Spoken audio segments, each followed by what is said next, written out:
Today in the EU, European countries change course over their military support to Israel. 1 year into the escalating conflict between Israel and Hamas, European countries remain divided over their military support for Israel. Despite international efforts to broker peace, arms exports have continued to play a critical role in the conflict, with major suppliers like the US and Germany providing significant military aid. But countries like Italy and Spain have halted arms deals, citing concerns over the humanitarian crisis and potential violations of international law.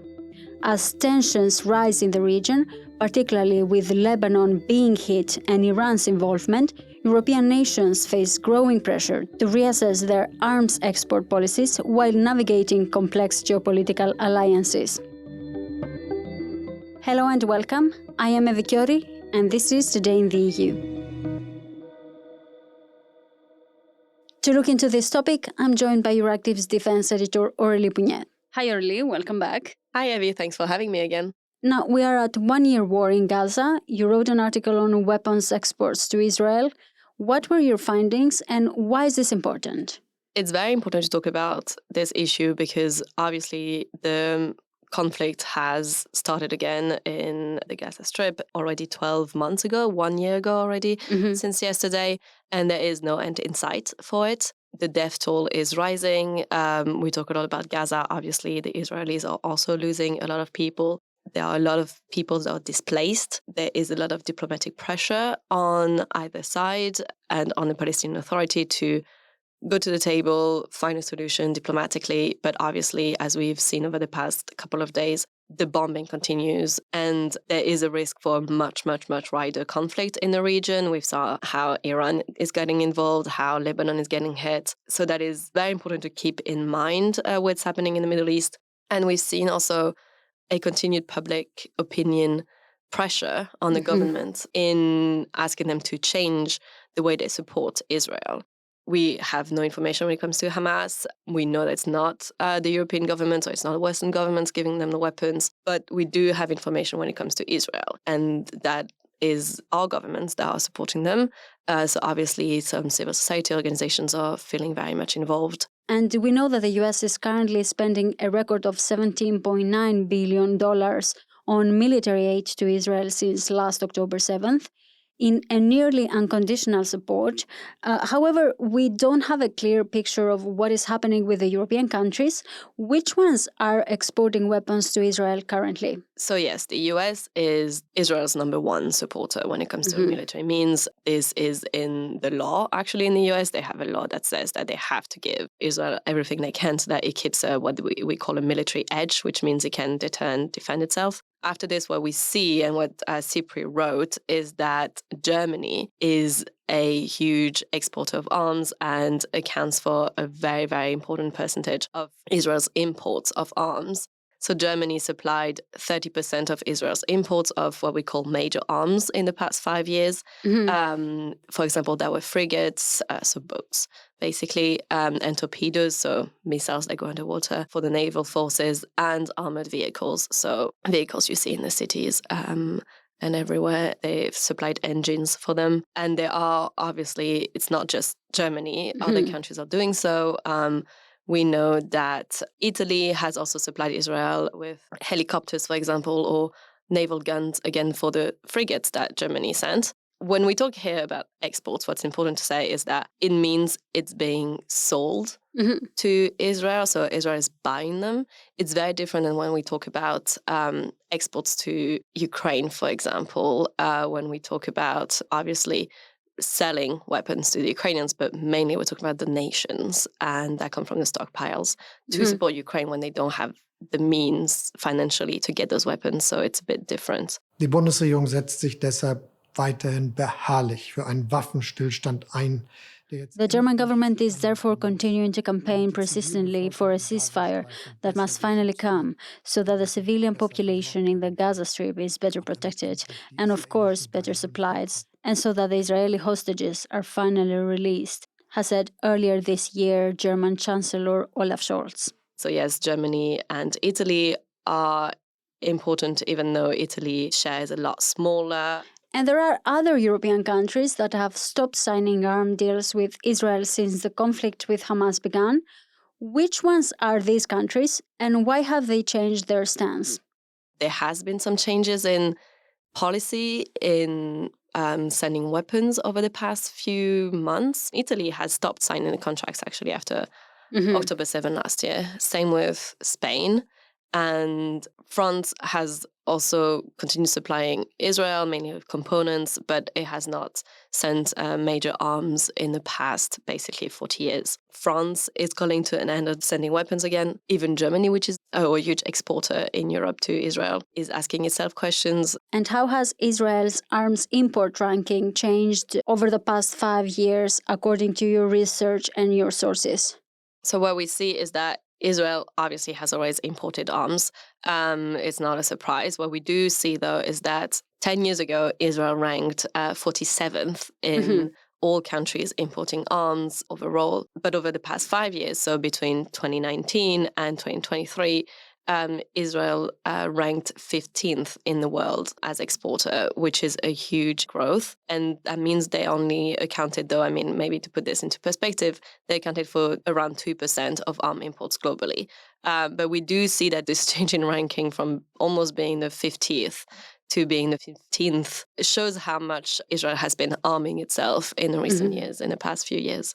And you mentioned a little bit earlier the two most important exporters of weapons. So if we were to estimate the percentage of Israel's arms imports coming from the United States and Germany over the past 5 years, what would that percentage be? Well, if we put the numbers together, it accounts to more than 90%.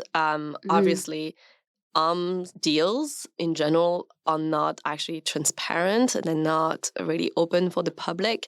So all the data that CIPRI is giving us is estimates.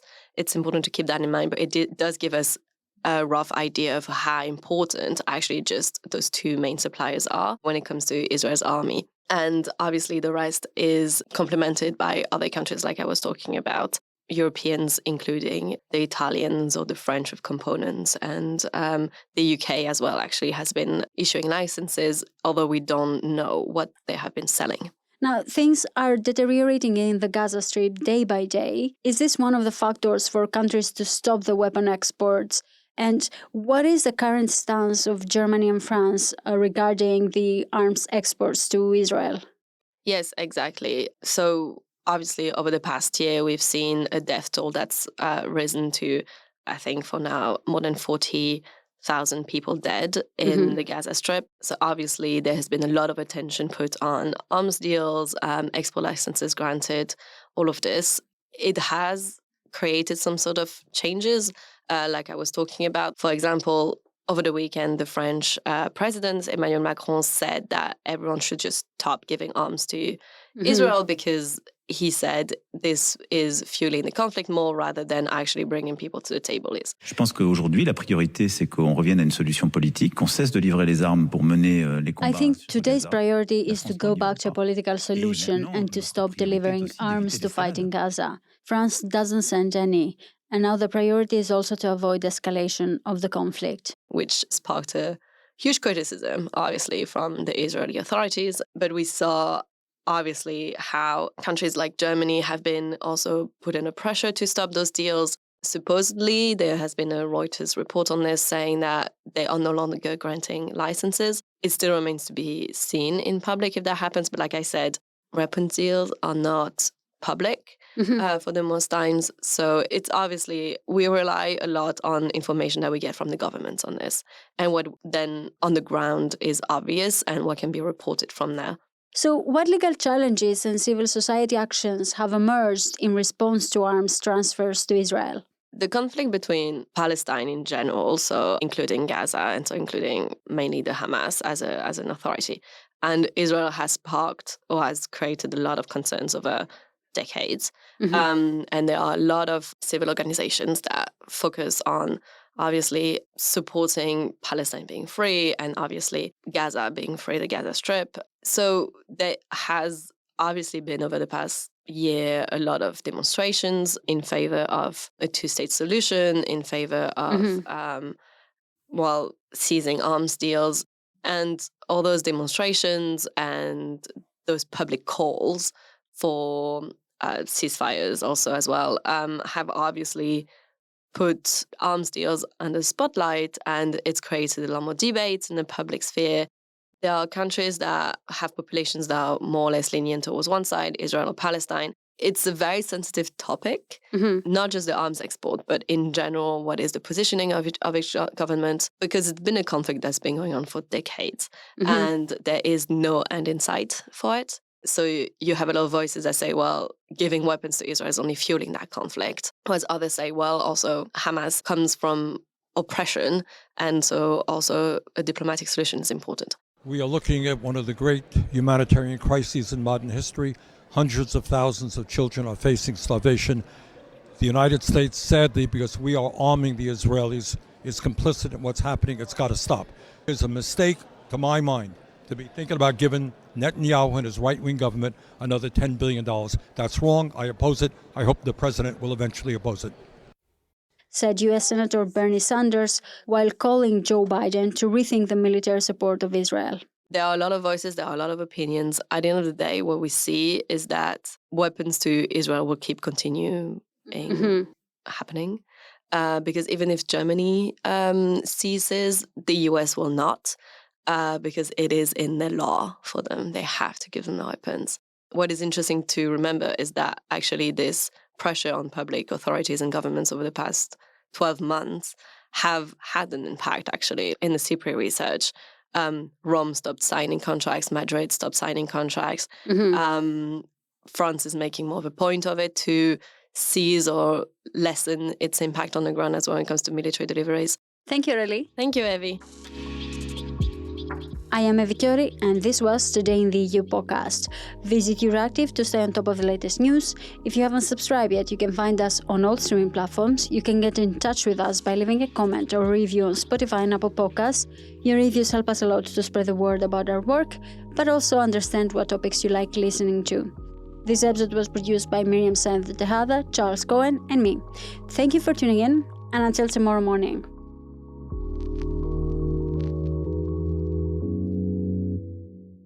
As part of our commitment to accuracy, inclusion, and transparency, Euractiv is part of the Trust Project.